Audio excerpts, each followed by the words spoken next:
Welcome to the 7 Eagle Group podcast, your home for inspiring stories, valuable tips, and great advice from hard-charging veterans so you can lead a more rewarding and lucrative post-military career.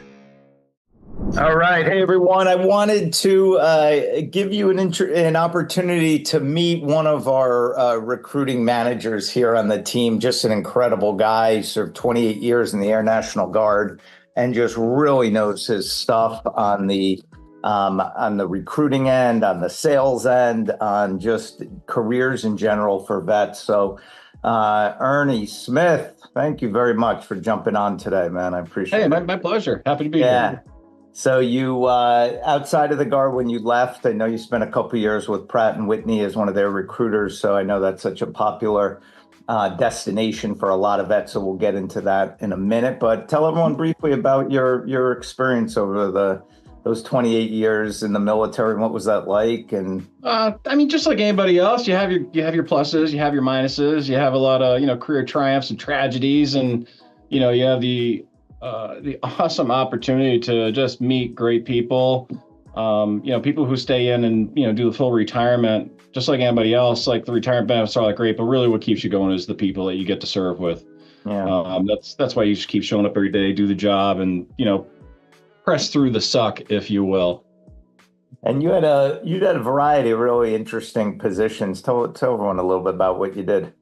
When I first joined, one of the things that was important to me, because I thought I was going to go back to college, which I just wasn't ready for at that time. And so I said, hey, to my recruiters, still a friend.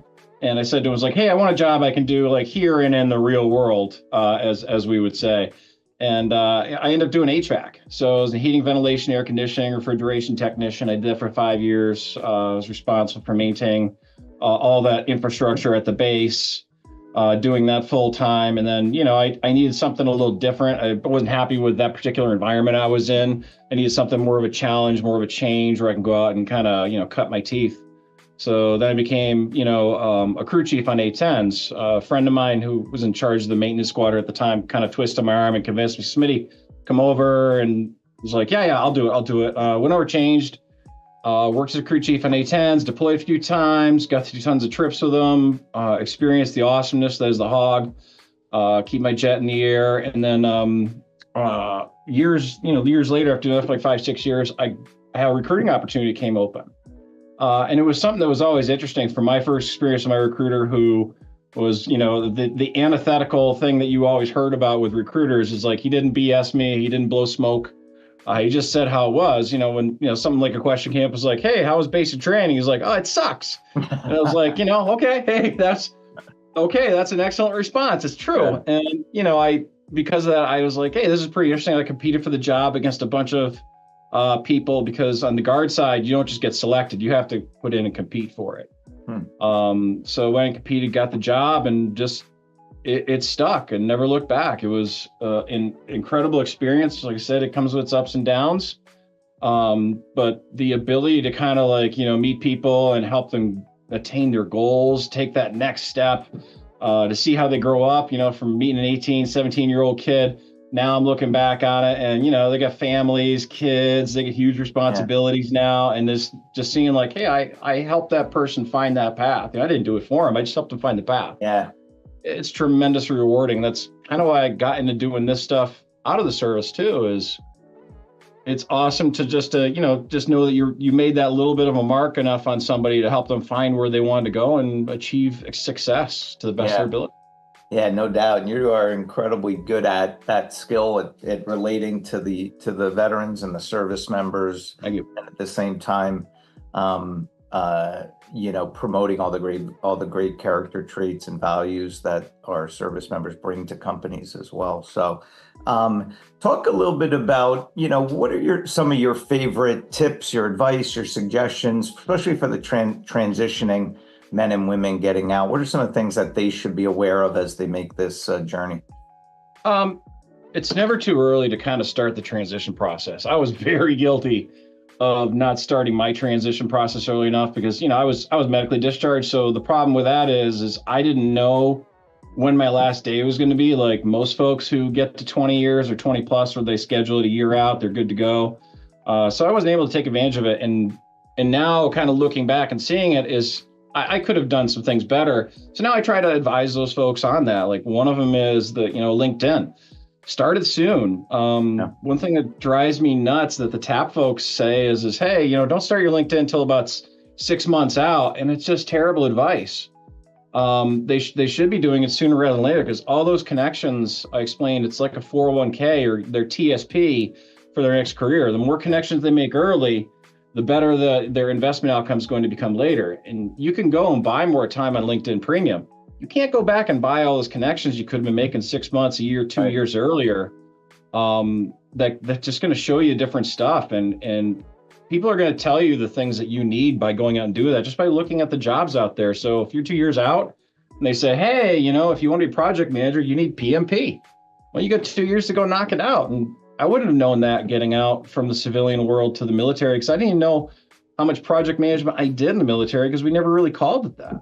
Right. So, helping people learn that language and get themselves in a position, whether it's 6 weeks or 6 years out, makes a huge, huge difference. No doubt.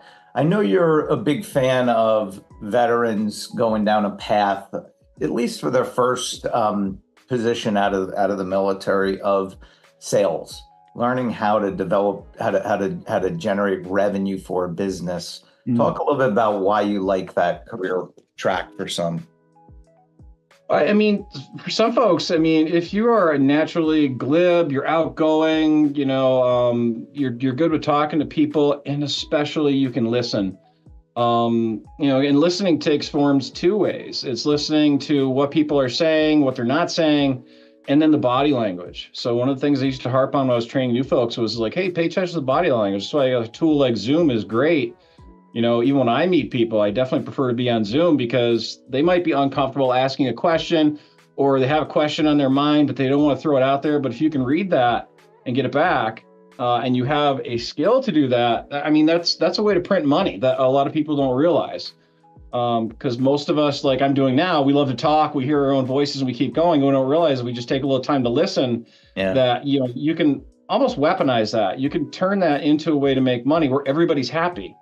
Because, if you're selling something, whether it be, donuts or boats or whatever it is, that person's looking for it. So if you can help them find that opportunity, that path, you can make money on the sale. And then, the person selling, it's like, hey, I got a great customer. Everybody can walk away happy. You don't have to, people think sales, they think, I get the joke of recruiting all the time, the used car salesman. Man, that is like the worst example out there, but that's instantly what most people think when they hear sales. They don't realize, like, hey, sometimes sales happen on a golf course. Sometimes they happen in a 10-minute call. And then all of a sudden, you've changed a lot of lives. It's not just about helping your bank account, but, you've made, maybe you've done a sale that's helped create 6, 7, 8 jobs. Right. And now a lot of people are that much further ahead, and they're never going to know your name. But if you can sit back and have that satisfaction, that joy of like, made that happen, and it's very rewarding. I've always found like sales is sort of this weird industry. Like very few people grow up or while they're in college or school or in the military say, I want to be a sales rep. It's sort of a career a lot of us fall into, right? You get out, you start looking for work, and you start seeing all these sales opportunities, and that's your introduction into it, Yeah, it's, I tell folks, is like, if you're going to get into sales, make sure that at least for a couple of months, you're financially stable ahead of time, or you have a plan, because it takes time for those commissions to roll in. It takes time to build those relationships, to figure out what works for you or what doesn't work for you. When you're presenting something or selling something, not everybody's built for it, but you don't know until you go out there and you try it. But if you can talk, and most importantly, if you can listen and put those things together, and then like another skill is the ability to connect, dissimilar things. You'd be surprised, like just like this little nugget that to keep in the back of your head, like, hey, this guy, maybe he erects flagpoles on the weekends at cemeteries. All of a sudden, some flagpole company, 2 years later, you realize like, hey, we need a guy who can sell for the Northeast. And if you can do that kind of stuff and put those things together, that's a skill. Yeah, great advice. Great advice. Talk a little bit about your time at Pratt. What was that like? I know you were responsible for helping them hire 300 plus people in different roles, and I know that was crazy. And talk a little bit about that. Yeah, I mean, Pratt is a good company. They had some layoffs because of an engine issue, which, that's just the nature of engineering and business. So as the newer guy, I took the hit on that one. But working for a Fortune 50 company, it opens your eyes to a lot of different things. Like, it's something I got to explain to skill bridges all the time. I say, hey, look, when they say like, hey, here's the basic qualifications that you must have. If you don't have those things verbatim, you're wasting your time to even apply for the job, because a big company like that, their HR, they say, oh, HR folks are running it, but it's really the lawyers who are running it. Because companies like that have lawyers on staff, and they make sure that that stuff is exactly what it is, because it opens to lawsuits. And that was something I never realized before I started working for a company like that. And there's people, and I had a couple try to trick their way in, who will just try to create a lawsuit. So, while Joe average, like you or me, is applying for a job and we're getting discouraged by it, you have to realize that those big companies, they have to protect themselves. Yeah. So, I give the advice, I say, when I talk to people about work for a place like that, make sure it blows out on your resume. It says exactly what they're asking for. That was a huge thing I learned at a place like that, because they're looking at so many resumes too, that, the frontline recruiter, oftentimes they don't really know what the job is. They're just given the information by a hiring manager and said, hey, find me this person. I want them to have this stuff. So if the recruiter doesn't see exactly that stuff, boop, into the delete file you go, even though they have all those things, but they didn't put it in the right language. Right. That was a big thing that I learned to work for a company like that. The other thing I learned too is that, they push the military friendly thing, but it still is going to come down to the dollar. Where they save the dollar. Everybody wants to pat themselves in the back, say they're hiring military folks, but when it comes down to it, a business has to be profitable. And, you have to accept that, you might look great on paper, you come in and kill it. But if a hiring manager can't prove that when he or she is hiring you, you're not gonna make the cut, and it could be discouraging. So I tell people like, hey, when you first get out, I was honestly pretty lucky to get in there in such a big company right out of the blocks. But I think I would have been better off probably starting off with a smaller company where I could really start to learn the civilian culture, the vernacular, and just the different day-to-day things that we take for granted that that's part of their gig. One of the big pitfalls I've noticed over the years, I mean, this happens with civilians and vets, but everyone's attracted, sort of like the fly to the light, right? They're all attracted to these big brand name companies that everyone knows about, the Pratts of the world, the Lockheed, the Raytheon, Boeing.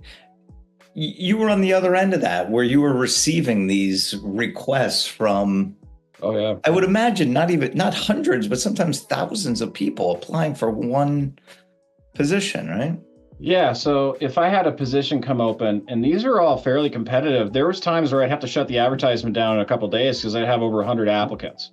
And even then, if you're following the company rules where you're supposed to, I was required to look at those applicants in chronological order as they came in. So if within the first 30, I had 10 people that were like, hey, let's end up sending them to the hiring manager. These are good fits. I think he or she is going to, interview and hire one of these people. The other 70 people behind never even got looked at because I had to go on and look at the next set of positions. So, that whole thing is you got to get in early and keep in mind that somebody might be reading through hundreds of resumes like I would do in a day. So you got to make sure that the information that's important is like right there towards the top of the resume. I even said people like go into Word and use the yellow highlighter because that's coming in and telling the recruiter and the hiring manager that you actually read the job description and that you're qualified for it. It shows like an extra level of attention to detail. I like that. I've never heard that before, that tip, like highlight the keywords you want them to say. Why make them search for them? It's good. Yeah, exactly. Because the tough lesson I learned going in the door, especially at Pratt, was out of all the recruiting folks there, I was one of 3 who had any military experience. The other folks were like 6 years or less. Wow. So, and they're well into their careers, been a long time since they've been in the military. And then the other thing that I learned is that 99% of the recruiters there, they didn't know a dang thing about how a jet engine worked. So by virtue of being able to speak jet engine from my time as a crew chief on A-10s, I was automatically like placed a tick above a lot of my peers because I could understand what the hiring managers were asking me when they started talking about like a compressor, blades and vanes, or all these other things. Right. So that was helpful. But the frustrating thing on the skill bridge side I think you were getting to is when we would do the skill bridge cohorts, it would come in quarterly. I would get a spreadsheet, an Excel spreadsheet with like 300 names on it, easy. And Pratt would say, yeah, I got like 2 or 3 positions to fill. We don't really need to fill them. So see if you can find me somebody amazing. And honestly, I'd be lucky to find like one person to fit in those positions. And then the others, hundreds of people would never get so much as a call. Email. Yeah. So it's not really just, yeah, like you said, hey, your career might have benefited from starting out small, or maybe it's okay to go after these big companies, big well-known, but don't put all your eggs in that basket. Like include some smaller, lesser known names on your list, because maybe you could get just as good, if not a better experience. It's a small company, you know? Well, and the other thing too is if you're coming out of the military and you're like you're a missile person, right? You run Patriot batteries or something. The Patriot system's got tons and tons of subcontractors. It's not like Raytheon makes everything in-house to make a Patriot missile battery. Yeah. So I tell folks is like, hey, if you're not going to get in with one of the big 500-pound gorillas in the DoD room, like the Raytheon, Boeing, Lockheeds, go look at their subcontractors. Yeah. Great advice. They can be a little bit more flexible because some of their subcontractors are a company with 50 people working outside of an airport that you'd never even know was there. Yeah. And that's going to give you experience in a certain product line, give you the civilian experience, and then you bolster up your resume for 2-3 years, whatever it is. Then you go back at the Raytheons, the Lockheeds, and make them compete for you. Yeah, I love it. No, that's solid advice. Ernest, thank you so much, buddy, for doing this, man. Great suggestions. Anyone listening, if you're looking for your next position, whether a skill bridge or as a veteran, reach out to Ernest. We'll put his information in the comments here. I hope you're in good hands with him. And any companies listening who want to experience what a military veteran can bring to your team, please reach out to Ernest, and he will take care of you. So thanks so much, buddy. Appreciate my pleasure. Hey, thanks, y'all. Take care.